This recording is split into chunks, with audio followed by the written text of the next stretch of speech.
آپ کی تمام امپورٹنٹ اسٹریٹجک ڈیولپمنٹ میں آپ کی اسٹیل مل کا ایک حصہ تھا، اس کو عمران خان نے تباہ کیا۔ پی آئی اے کا بھٹا عمران خان نے بٹھایا۔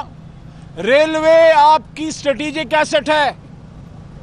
ریلوے کسی بھی ملک کے لیے ایک لائف لائن ہوتی ہے۔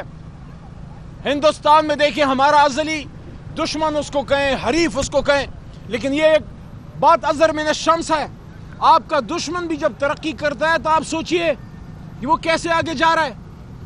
آج ہندوستان کی آدھے سے زیادہ ان کی ٹرانسپورٹ، خاص کر ان کی لاجسٹکس، ساری تھرو ریلوے ہے۔ آج پاکستان ریلوے کی حالت دیکھیں، ایک مردہ گھوڑے کی طرح ہے۔ لوگ گھروں میں سالہ سال سے بیٹھ کے مفت کی تنخواہیں کاٹ رہے ہیں، لیکن وہ کیا کریں؟ آپ ڈیوٹی دیں، وہ ڈیوٹی کریں گے۔ تو کوئی ایسٹ آپ نے چھوڑا، آپ نے نہیں چھوڑا، کوئی جگہ آپ نے نہیں چھوڑی۔ اس ملک کا کیا بنے گا؟ عمران خان کا آپ کیا کر لیں گے؟ جب تک اللہ نے لکھا ہے انشاءاللہ وہ رہے گا، اور کوئی دنیاوی طاقت اس کو ہم سے دور نہیں کر سکتی۔ لیکن آپ جتنا عمران خان صاحب کو قوم سے دور رکھ رہے ہیں، اتنا پاکستان ترقی اور استحکام سے دور ہوتا جا رہا ہے۔ یہ نقصان آپ اگر سمجھیں، اگر تھوڑا عقل سے کام لیں، یہ عمران خان کا یا میرا کم یا میری جماعت کے لوگوں کا کم، یہ اس ملک کے عوام اور آپ کے بچوں کا بھی ہے۔ آپ کے بچوں نے اس ملک میں نہیں رہنا۔ کیا سب نے پاکستان چھوڑ کے کہیں اور جزیروں پہ چلے جانا ہے؟ ایک تو یہاں لوگوں کو یہ جزیرے خریدنے کی بڑی بیماری ہے۔ یار جزیرہ چھوڑو، پاکستان کا سوچو۔ اس پاکستان میں ہمارے پرکھوں کی ہڈیاں دفن ہیں۔ کوئی ایک جگہ ایسی ہونی چاہیے کہ کل کو جب آپ اور میں نہ رہیں، ہمارے بچے اور آل اولاد، اللہ کرے غلام رسول ہو، وہ آ کے وہاں دو ہاتھ تو اٹھا سکیں۔ آج اگر آپ مال بٹور کے، ملک کو لوٹ کے، تباہ و برباد کر کے، اور ایسے فیصلے کر کے کہ آپ اس ملک میں کسی کو چہرہ نہ دکھا سکیں، دن کی روشنی میں بازار میں نہ جا سکیں، آپ اس ملک کو چھوڑ گئے، یاد رکھیے اس ملنگ کی یہ بات، آپ کا تو نہیں پتا، لیکن آپ کے بچے کبھی آپ کی قبروں کے پاس بھی نہیں آئیں گے، کیونکہ اس شخص کی کوئی عزت نہیں کرتا، اپنے بچے بھی نہیں کرتے، جو اپنے ملک کی عزت نہیں کرتا، جو اپنے ملک کا خیال نہیں رکھتا۔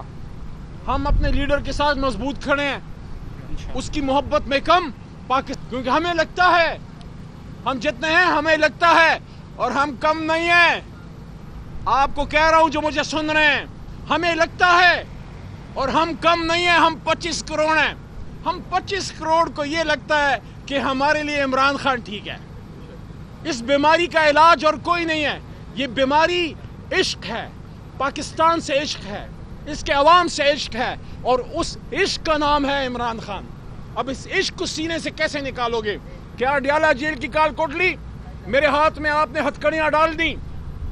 ایک لا گریجویٹ کو، ایک 2 ٹائمز M.A کو، اس وقت 2 دفعہ کا M.A تھا، اب اللہ نے تیسری بار بنا دیا۔ آپ نے مجھے میرے مردان میں، جس نے میرے سر پہ عزت کا تاج رکھا تھا، آپ نے مجھ پہ دہشت گردی کا پرچہ، آرمی ایکٹ، سیکرٹ ایکٹ، پتہ نہیں کون سا ایکٹ لگایا، اور میرے مردان کے عوام نے کیا کیا؟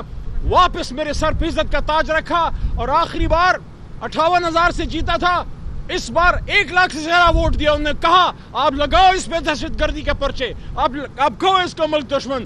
ہم اس کو محب وطن سمجھتے ہیں، اور یہ صرف علی محمد کی بات نہیں ہے، میرا تو صرف مردان سے ووٹ ہے، عمران خان کا تو میرے مردان کی گلی گلی اور پاکستان کی گلی کوچے سے ووٹ ہے۔ آپ عمران خان پہ پرچہ کاٹ رہے ہیں، عوام آپ پہ پرچہ کاٹ رہی ہے۔ جلد اس کا نتیجہ آپ کو مل جائے گا انشاءاللہ۔ جلد عمران خان صاحب، میرا دل کہتا ہے جس طرح علیمہ آپا، جس طرح بشرا بیوی اور ہماری بہت سی لیڈرشپ باہر نکلی ہے، خان صاحب باہر نکلیں گے۔ اور آخر میں یہ بات بہت ضروری ہے کہ عمران خان صاحب کے ساتھ ساتھ ہمارے بہت سے سینئر پولیٹیشنز، ان کی بہت بڑی قربانی ہے، ان کی بات بڑی کم کی جاتی ہے۔ شاہ محمود قریشی 2 دفعہ کا وزیر خارجہ، 2.25 سال سے 1.5 سال سے جیل میں وہ پڑا ہوا ہے۔ لوگ کہتے تھے قریشی عمران خان کو چھوڑ جائے گا، قریشی نے ثابت کیا کہ اصلی اور نسلی ہے۔ اور اسی طرح بزرگ ہماری ماں جیسی ڈاکٹر یاسمین راشد، مریم صاحبہ سے پوچھنا چاہوں گا، آپ کی جتنی عمر ہے اس سے زیادہ خدمت ڈاکٹر یاسمین راشد صاحبہ نے لاہور کی اور پنجاب کی ہے۔ سینئر خاتون، اور 2-3 دفعہ سابق وزیر اعظم میاں نواز شریف صاحب کو ہرا چکی ہے۔ جب بھی میاں صاحب آتے ہیں ڈاکٹر صاحبہ ان کو جیل سے ہرا دیتی ہیں، جیل میں پڑی ہوئی ہیں۔ میاں محمود الرشید صاحب سینئر وزیر پنجاب کے، ایک عاجز ملنگ آدمی، وہ جیل میں پڑا ہوا ہے۔ کیا گناہ کیا ہے میاں محمود الرشید نے؟ کیا گناہ کیا ہے سابق گورنر چیمہ صاحب نے؟ وفا کا پیکر ہے، جب وہ جا رہا تھا اس کی تصویریں دیکھیں اور اب اس کی تصویریں دیکھیں، لیکن اس کے بدن کو تو آپ نے زخمی کر دیا، اس کے بدن کو تو آپ نے تکلیف دے دی، اس کو تو آپ نے جیتے جی ایک طرح سے مار دیا، لیکن اس کی روح کی توانائی پورے پاکستان میں بولتی ہے۔ اور اس کے ساتھ ساتھ سینیٹر اور میرے بہت ہی پیارے اعجاز چودھری صاحب اس اڈیالہ جیل میں میرے ساتھ جیل کے ساتھی تھے، 500 دنوں سے زیادہ ہو گئے ہیں سینیٹر اعجاز چودھری صاحب جیل میں، اور ہارٹ کے مریض ہیں۔ اور سیمابیہ طاہر صاحبہ اور ہمارے وکیل انتظار پنجوتا صاحب، یہ سب کیا گناہ کیا ہے؟ they are prisoners of conscience۔ ان کو نکالو، ہوش کے ناخن لو، پاکستانیوں پہ رحم کرو، پاکستان کے لیڈر کو باہر آنے دو تاکہ وہ سفر وہاں سے شروع کر سکے جہاں سے سلسلہ ٹوٹا تھا۔ اور یاد رکھنا اس وقت پوری اسلامی دنیا میں 3-4 دانے ہیں اور اس میں ایک عمران خان ہے۔ یہ قوم اس آدمی کو ضائع نہیں ہونے دے گی انشاءاللہ۔